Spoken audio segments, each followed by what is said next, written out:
Welcome to the Pathstream Podcast. At Pathstream, our mission is to prepare students of all ages for high-demand digital skills careers. And in this podcast, we talk to real-world professionals who are working in those high-demand jobs right now to learn about how they got started. We also talk to students who have successfully gone through our programs, we learn more about the humans behind Pathstream, and we chat with other leaders in online learning and the future of work to see where this industry is headed. Enjoy the episode. Hello, everybody, and welcome once again to the Pathstream Podcast. My name is Anthony, and I'm on the learning design team here at Pathstream and one of your hosts. Today, I'm really excited because we have the opportunity to highlight one of our all-star students, Amy. Amy recently completed the Salesforce Certificate, and today we're going to chat about her experience with the program and her strategies for success. Amy, thanks so much for joining me. Thanks for having me, Anthony. So I'm just wondering if we can start out, if you can tell me a little bit about your journey to Pathstream, specifically how you got interested in the subject matter with Salesforce first and foremost, and then why'd you decide to go with Pathstream, say, over another option? Yeah. So I've been working in higher education for about the last 11 years or so. And within that, I've always worked in admissions, and you're working with a lot of student data. And it wasn't until about 2014, I actually had my first taste of a CRM. I joined an organization and they were implementing a CRM for the first time. And given my role in admissions, I was helping to be part of their implementation team. And that I really enjoyed. I didn't realize at the time just how much I really liked putting together a product that I know that, our admissions advisors would be able to use and help them make better decisions. So, the other part that I really liked about it was just the change management, helping people, get up to speed, teaching them how to use this, developing best practices. So, I transitioned to another role at a new organization, which I am at now, Nicest, and we're a data science and analytics training company. And we also implemented a CRM back in 2018, which was Salesforce. And within Salesforce, again, I was just part of that team to help implement the product and ensure that our users would have a successful transition onto it. And then I just found myself doing like trailhead lessons on my own, like outside of work hours, just really excited about the material and just seeing what I can learn that I can bring back into the organization. So, when I actually decided like I have a real passion for this and I think I'm pretty good at it. So why not try to take this a step further? So I started looking online, for different options. I really enjoyed Trailhead, but I was looking for something a little more structured that would help me like really understand what I need in order to take the next step into my career. So I found Pathstream just Googling online. And then I actually did my undergraduate at Syracuse, and I saw there was a partnership between Pathstream and Syracuse. So for me, that gave it the credibility that I was looking for at the time, just because there are so many online options of different things that you can do. And that made the biggest difference for me. Yeah, that makes a lot of sense, and it echoes other things that I've heard from other students. I'm wondering, you did mention that you did some Trailhead units, which for those who are not familiar with Salesforce, that's their official sort of learning pathway, learning platform that folks can use to gain new skills in Salesforce, and they're one of our partners actually on the Salesforce Certificate. But aside from that, was it your first online course, Pathstream, or had you taken other online courses in the past? Yeah, so it was not my first online course. I actually completed my master's at Columbia back in 2015, and that was a hybrid of in-person and online courses. And, that was a little bit different because we did have live lectures during the week, and it was still an accelerated program. I was working full time, but everything was considered live versus asynchronous. So that's the biggest difference. I haven't really done a fully asynchronous course until this one with Pathstream. Yeah. So I'm curious, given that this was your first asynchronous experience, what surprised you, once you started diving into the subject matter, if anything? I was actually just quite surprised at how organized everything was. And maybe I shouldn't be surprised at all right? Because I guess I would just expect that based on what you're paying for a course here. But the user interface was really easy to use, which I enjoyed a lot. I've never used Brightspace before, but I found this to be, really easy as I kind of went through each module, and just finding information on there was very easy. So for me, like, that was the biggest things. I just liked just how organized everything was. And I like to work independently, and I'm not one to really ask for questions, as if I can find the answer on my own. And, there are very minimal cases where I actually needed to reach out to say, like, hey, what am I supposed to be doing? Because I think that's what you can find sometimes with fully async courses. You don't always know exactly where everything is located. And I really just appreciated the organization of everything. Yeah, I think it's a really interesting point that you made. And I'm wondering if we can dig into that, because I'm curious, did you maybe, and do you think people in general sort of have a low opinion about online courses? Like, do you think the natural expectation is that they're not going to be that good? I think sometimes, yes. And, within my work, we offer now fully online courses. So we've done a lot of research, independently, just, what are students looking for when they're looking to study online. And you find there's a lot of apprehension for students taking just like an online or async course, just because everyone wants in person or they want something live. But I actually think you can accomplish a lot in an async course if it actually, has all of the material you need, it's organized, and, has deliverables that you can meet. So the bar can be, there are some options out there that are probably not the best, but Yeah. I wonder, especially given your background working in higher ed, and given the radical shift that education went through post-COVID, where all of a sudden all of these college professors were told essentially, hey, you have to move your class online. And I think in many cases, they just set up a Zoom call, kind of like the call that we're on now. And they just did their normal lecture like they would always do. It would just have their computer screen on, instead of maybe exploring all of the learning options that are available, when you go asynchronous. And so I guess what I'm getting at is, I wonder if post-COVID, the reputation of online learning will start to become a little bit better because of all the resources that are going to be put into it. And just the fact that, moving forward, everyone, I would think, is going to have at least a plan to go online, if and when something happens. So I don't know. Do you have any opinions about that? Yeah, I absolutely think just the reputation of online courses will improve. And I think it has improved drastically within the last year, just because, especially with COVID, people are looking at their options. And right now, what you need most is flexibility. And online courses really give you that, especially one that's self-paced. There's so much happening right now. So if you can deliver a good online experience, I think that's exactly all people need, just flexibility in their schedule. That's such a great point. And we see that a lot with our students, because I think, similar to yourself, people are balancing their jobs, they're balancing whatever other real world responsibilities that they have, and they can't maybe attend a lecture at an exact time, or they want that flexibility to do all of their coursework on a weekend, let's say. But given all that, time management clearly is one of the most crucial skills that you can have when you're taking one of these online courses. And given how great you seem to be at it, I'm just wondering, how do you manage your time? Like, how did you think about, when you were taking this course, how to bucket all your different responsibilities? I'm just hoping you can walk me through your strategies for success.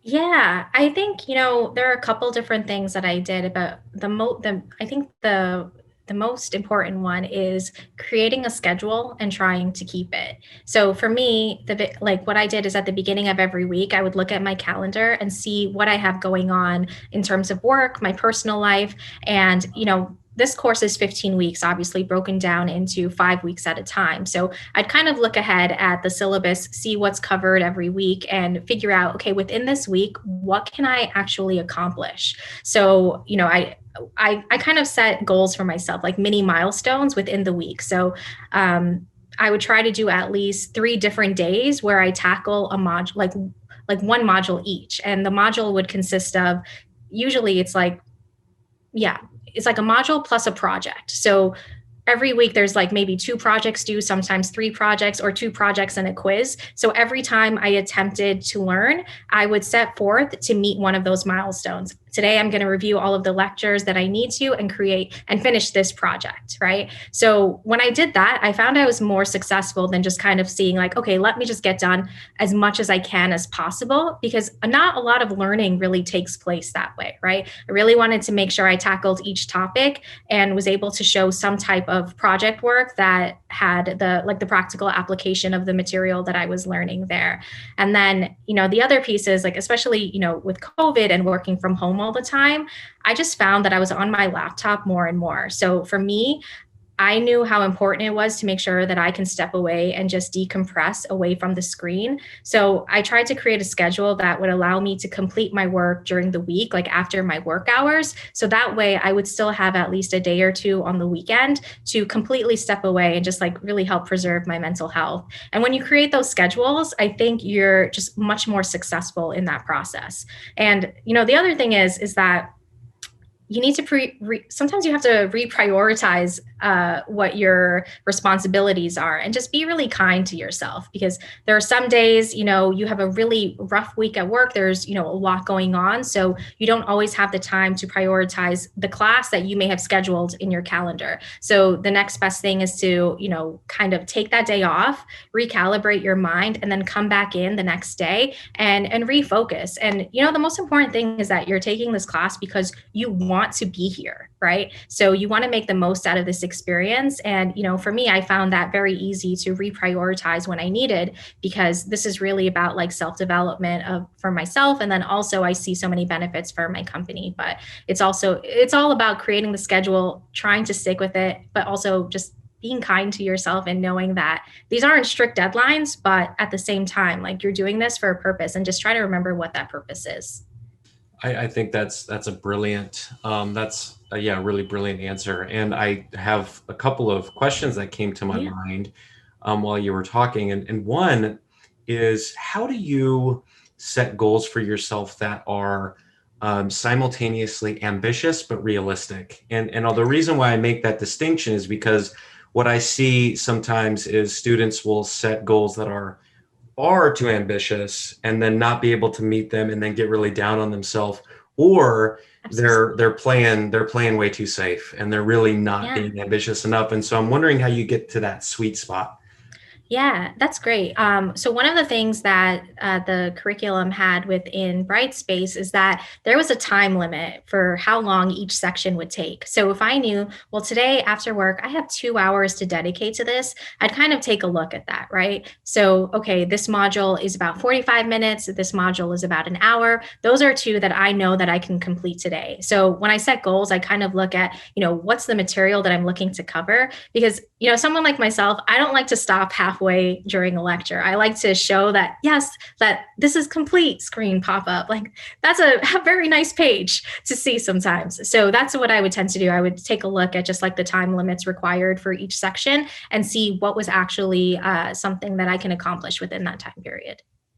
No, that makes a lot of sense. And, I think you might have alluded to this, but let's say those days where you weren't able to meet your goals, how are you able to almost control like the narrative that you're telling to yourself so that you're not beating yourself up, or you're not getting too down, or you're not allowing it to kind of snowball in a negative way? Yeah, I think, outside of talking to myself, it's talking to other people.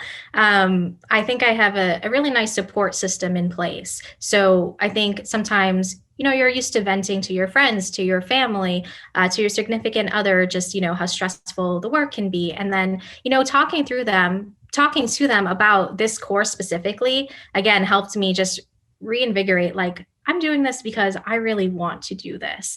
And when you're able to talk through like, yeah, here's what I did. Do you want to see this project or look at this work that I've been doing? I think that can help you kind of refocus that passion that you have, and remember why you're here for this course. So I really leaned on my support systems to help me, get that focus as well. And I know not everyone, may have that, but, setting little milestones for yourself to celebrate. Just remember, I'm in week 3 of a 5-week course. Like I'm almost, I just surpassed the halfway point, right? So those are little things that you can always tell yourself to just help you get to that next step. Yeah, and just the last follow-up on this topic is, it's just a technical one, but how did you just like use Google Calendar, or were you just writing your goals on sticky notes, or like what did you do, technically to kind of manage your time? Yeah, that's a great question. So I actually used my work calendar because my whole work life is there. So when I kind of compare my days, I'll take a look at what I have going on that day, that week in class, in work, and then add in my scheduled class times that I'm putting for myself to focus. So that way everything shows up on one calendar for me. And then you get the notifications as well. Yeah, that makes total sense. Now, we've sort of touched on this topic, but I want to dig into it a little bit deeper. And I'm wondering, as you were going through the program specifically, did you encounter any obstacles that really stuck out to you? And if so, how were you able to, and again, I think you talked about this a little bit, but I'm wondering if there's maybe a specific moment where you had to kind of remind yourself of what your motivation was, and just what it was like to do that. Yeah, I think, there are two things that kind of stand out. One for me, as I mentioned, I completed some of those trailhead units on my own prior to the course starting.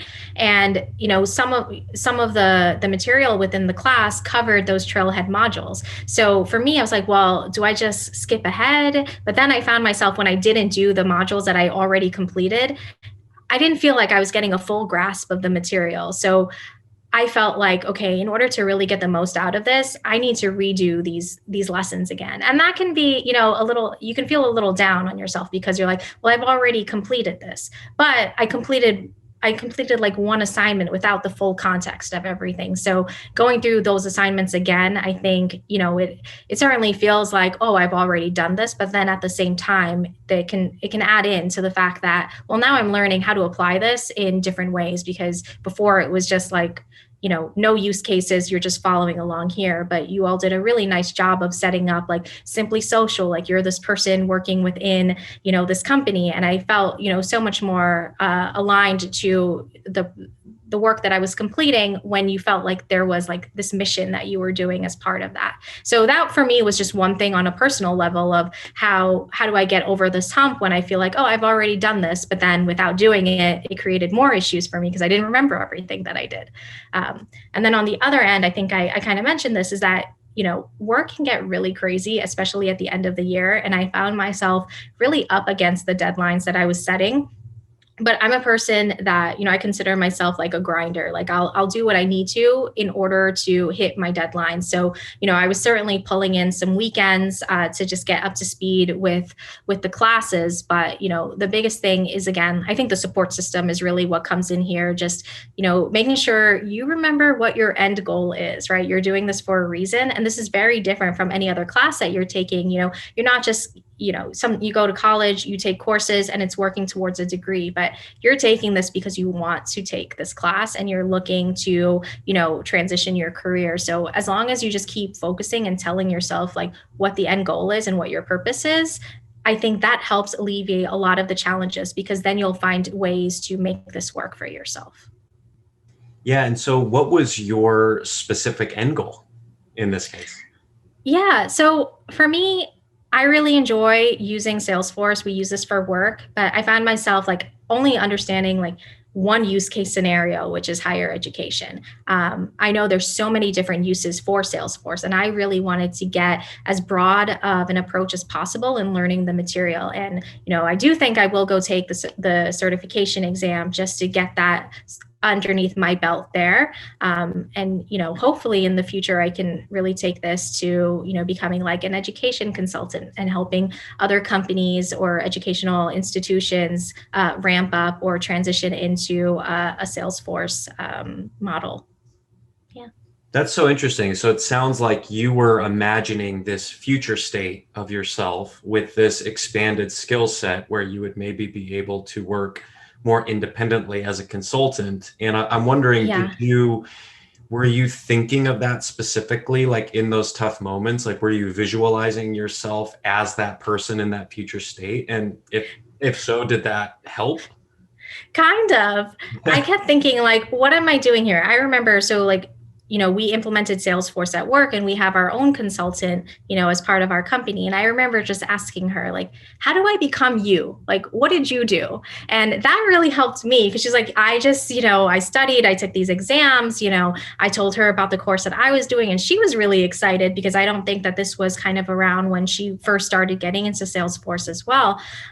So that's kind of what I did there is like, okay, my end goal in a couple years in the future is to really transition myself as to not just someone who's using Salesforce, but someone who's helping other people use it and developing, their instance of it. So for sure, I knew I came in with a very clear goal, which was one to educate myself more on the use cases of Salesforce and seeing how I can implement the things I've learned into my current organization, but then also think about myself in a future state and, where I want to take my career. And I just saw the passion here more and more. So you focus on that purpose, you focus on that passion, and the obstacles, they still exist, but it does help you kind of figure out, okay, well, I'm doing this for a reason.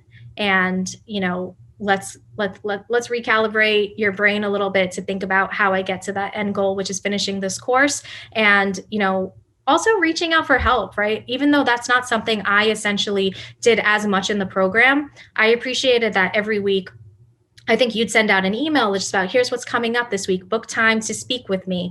And I think those are all tools that someone within this program should utilize, especially if they need some help kind of like figuring out what their next steps are if they're a little too far behind on the material. Because what I found is that this environment is very supportive and everyone is looking to also help you succeed. So don't think of yourself as one person on an island. There are a bunch of other people on this island. You just have to find them. No, I think that's very well said. And we try to, remind students whenever possible of the community that's here at Pathstream because, it can be very hard when you feel isolated and like it's all on your shoulders and you're all alone. But, and sometimes in online learning, it feels that way because it can feel like such an individual exercise. But we find that when students like yourself have that clear goal in mind, and can use that as motivation during the tougher moments and then can see themselves as part of a bigger community, that tends to be a lot more energizing and motivating than the opposite. So that's cool that you took that approach. And it's really, you mentioned something about meeting that person where you were like, oh, I just want to just teach me how to be you. And I can relate to those moments where you sort of feel like you're ready for some growth or you feel like you're ready for a life change, but maybe it feels vague or it's not quite formed. And then you see somebody and they encapsulate where you want to go. And you're like, that's the model. And it can become so much easier after that because you have a concrete avatar of how you're seeing the future, So it's great that you had that experience. Yeah, definitely. And she's a fantastic resource for me too, going through all of this. And one thing I will say about the community, just going back to your other point, is that there were some times when you're completing the material that there's like a discussion that you can write in an answer. And then it was kind of cool to see other people responding as well. Like, oh, wow, like I am not alone in this course. There are other people. And hearing those, seeing their responses to the questions that were asked, I thought was really helpful because one, I only know, one way to use Salesforce. So hearing other people with different backgrounds, different experience levels, talking about, their specific examples to the questions, I felt was very helpful and also broadening your understanding of the material. So more of those. I didn't see a lot of it, but I really liked it. Yeah, the comment threads. Yeah, that's a good call that we should get some more. And I think as you start to, this is not every student that we have is going to be a Salesforce student, but there probably are quite a few equivalents. But Salesforce has also a very robust community when you get into the Trailblazer community and things like that. So, but yeah, we got to get some more comment threads. That's a great call. I'm wondering, I think we talked about your goals for the future. Oh, do you also, you mentioned maybe becoming an independent consultant. Do you see any possibility that these new Salesforce skills that you've gained could allow you to flex in your current role? And maybe, like there's obviously the longer term goal of you becoming perhaps an independent consultant, but is there like a short or a medium term goal where you flex your skills and like you take on more responsibility in your current job using your new Salesforce skills? I think so. I've been really lucky in the organization that I'm with that they give me a lot of freedom to play within Salesforce. So at my company, I do have admin access, which, I'm sure they don't want everyone to know about that, but We won't tell. it's really cool We because won't tell. yeah, so it's really nice because, we have a very small engineering team. And so there are little things that, they should not be focusing on doing that. We don't have technically a Salesforce administrator on our team full time. So I'm trying to take on more things that can be taken off of our engineering team's plate. And, part of that is being able to, like, we've introduced like new courses, we're introducing new models to our program. So, how do we now then transform Salesforce to meet all of the changes that we've made? And so I have been given a lot of opportunity to have that freedom within Salesforce to create these processes, which I think is really great. So I'm learning a lot. I work a lot in the sandbox first, but it is very good idea. It's really good. Yeah, that's always the first step there. So, I think as I've expressed in my company too, like my passion for Salesforce is pretty strong, and any opportunity that I can take on new projects that maybe our engineer does not have time to do. Those are things that I can take on. So they've been, very receptive to that. So I have been given projects to work on, which has been great. And it's usually outside of admissions, which is what I currently do. So. Yeah, that's awesome. We hear that a lot from students too, as a really great opportunity to start to like practice as an admin. If you're in a current org where you have that Salesforce access, you're not currently technically an admin, but given the certificate that you just completed, it's this argument that you can make for some like enhanced responsibilities, and it lends itself to like some really valuable real world practice. So that's great to hear that you have that possibility. Well, this has been just a lovely conversation, Amy. And just to add with an extra burst of optimism, I always like to ask this question at the end, and you take it however you want. Answer it at any level of fidelity that you find appropriate. But I'm curious, what is the nicest thing that someone has ever done for you? There are so many nice things. I think I probably have two. So like on a personal level and a professional level. So on a personal level, I will say that, I have one, again, just like a great support system of friends and family. And I went to a concert with my closest friends a few years ago to this band that I was obsessed with as a teenager. And she is actually based in LA, which, all the entertainment folks are there. And she was able to hook us up with VIP passes before the concert to meet the band. And that was probably the nicest thing anyone has ever done for me on a personal level. Which band was it? So this is quite embarrassing. It's not embarrassing. I'm not going to lie. It's not embarrassing. But my teenage self was obsessed. And so that was the Backstreet Boys. And we went to Vegas. Yeah. I love them. And I am not afraid to let anyone know that. So no one should be ashamed. No one should be ashamed of loving the Backstreet Boys. Yeah. So that was definitely one of the nicest things someone has ever done for me on a personal level. On a professional level, I just feel like I've had so many opportunities to just develop my skills outside of the current role that I'm doing. And my employers, both past and present, have always just supported my passions that I have and have helped fund a lot of those professional goals and hold me accountable and check up on the things that I'm doing there. So for me, I think like the nicest thing someone can really do is just believe in you. And I think that's exactly what I surround myself with, people who do that.